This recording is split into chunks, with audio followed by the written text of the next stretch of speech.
तो hello friends, आज हम करेंगे टॉपिक सेंटेंसेस। तो शुरू करते हैं। Every paragraph has a particular topic in which all sentences are related to the main topic. तो देखो, टॉपिक सेंटेंसेस हम कर रहे हैं तो इसमें क्या होता है कि हर एक जो पैराग्राफ होता है उसका एक पर्टिकुलर टॉपिक होता है जिसमें सारे सेंटेंसेस एक मेन टॉपिक के साथ रिलेटेड होते हैं। A topic sentence tells about the writer wish mostly, ठीक है। और जो एक टॉपिक सेंटेंस होता है ना, वो बताता है जो राइटर की इच्छा होती है ज़्यादातर उसको बताता है। Topic sentences are given in the starting of the paragraph. और जो टॉपिक सेंटेंसेस हैं वो स्टार्टिंग में दिए होते हैं पैराग्राफ में। It is the often the paragraphs very first sentences, और अक्सर ये पहला सेंटेंस ही होता है पैराग्राफ का, ठीक है। उसको टॉपिक सेंटेंस बोलते हैं। Guidelines while choosing a topic sentence. अब गाइडलाइंस क्या है कि अब अगर आपने कोई टॉपिक सेंटेंस चूज़ करना है तो उसके लिए गाइडलाइंस हैं। फर्स्ट है the topic sentence should identify the main idea and point of the paragraph, ठीक है। तो टॉपिक सेंटेंस मतलब होना चाहिए, आइडेंटिफाई होना चाहिए, और जो मेन आइडिया और जो पॉइंट है वो पैराग्राफ के वो होने चाहिए, ठीक है।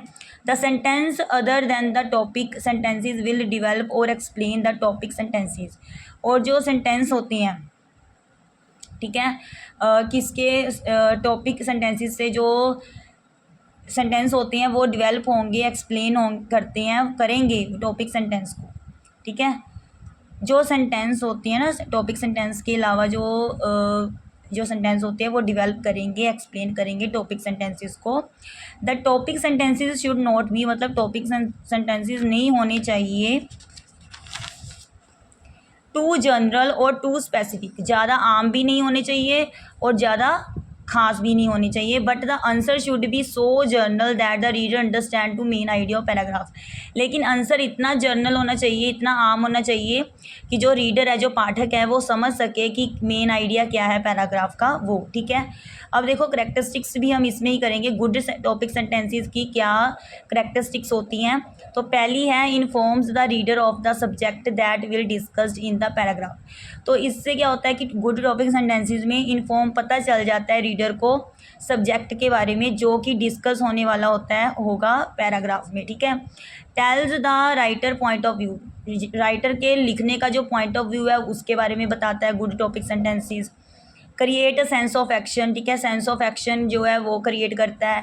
Create continue reading of the reader, और ऐसा होता है कि इसमें इंटरेस्ट हो जाता है रीडर का और वो लगातार उसका मतलब रीडिंग क्रिएट करता है, लगातार पढ़ने की उसकी मतलब हैबिट क्रिएट करता है। तो how can you arrange sentence in a logical order, ये भी हम इसमें ही करेंगे। In a paragraph sentences are arranged in logical order. अब देखो, पैराग्राफ में क्या होता है, सेंटेंसेस को अरेंज किया जाता है एक लॉजिकल ऑर्डर में। There is no one order that will work for every paragraph, ठीक है। कोई एक ऑर्डर नहीं है जो हर एक पैराग्राफ के लिए सिर्फ कोई एक ऑर्डर नहीं होता कभी भी, ठीक है। But there are some new pattern that paragraph often follow, मतलब बहुत सारे कुछ हैं पैटर्न जो कि पैराग्राफ अक्सर फॉलो करता है। सेंटेंसेस इन पैराग्राफ में be arranged to show time और सीक्वेंस ऑफ इवेंट्स। अब देखो, जो सेंटेंसेस होते हैं पैराग्राफ में, ठीक है, वो ऐसे अरेंज किए जाते हैं कि वो शो करती हैं, दिखाती हैं, टाइम को दिखाती हैं, और जो क्रम होता है घटनाओं का उसको दिखाती हैं, ठीक है। इन अदर पैराग्राफ सेंटेंसेस में be arranged in order of importances moving from least important to most important. देखो, बहुत सारे कहते हैं दूसरे पैराग्राफ ऐसे भी हैं जिसमें अरेंज किया जाता है सेंटेंसेस को इम्पोर्टेंस के आधार पर, और वो मूव करती हैं कम लीस्ट इम्पोर्टेंट से ज़्यादा इम्पोर्टेंट पर, ठीक है। It is important that all the sentences, मतलब ये इम्पोर्टेंट है कि सभी सेंटेंसेस जो हैं in a paragraph follow the pattern so that the paragraph is clear and logical. मतलब ये इंपॉर्टेंट है कि जो सेंटेंसेस है ना पैराग्राफ में वो फॉलो करे पैटर्न को। तो इससे क्या होगा, जो पैराग्राफ होगा लॉजिकल भी लगेगा और क्लियर भी लगेगा, ठीक है। The organisation of a document is like the structure of a paragraph because there is not a standard pattern that works for every document. अब जो ऑर्गेनाइजेशन है ऑफ डॉक्यूमेंट का, है ना, वो ऐसा होता है जैसे एक स्ट्रक्चर होती है पैराग्राफ की, क्योंकि वहाँ कोई स्टैंडर्ड पैटर्न नहीं होता जो कि वर्क करता है हर एक डॉक्यूमेंट के लिए। It is important that the document follow a logical order, मतलब ये इंपॉर्टेंट है कि जो डॉक्यूमेंट है वो फॉलो करे एक लॉजिकल ऑर्डर को।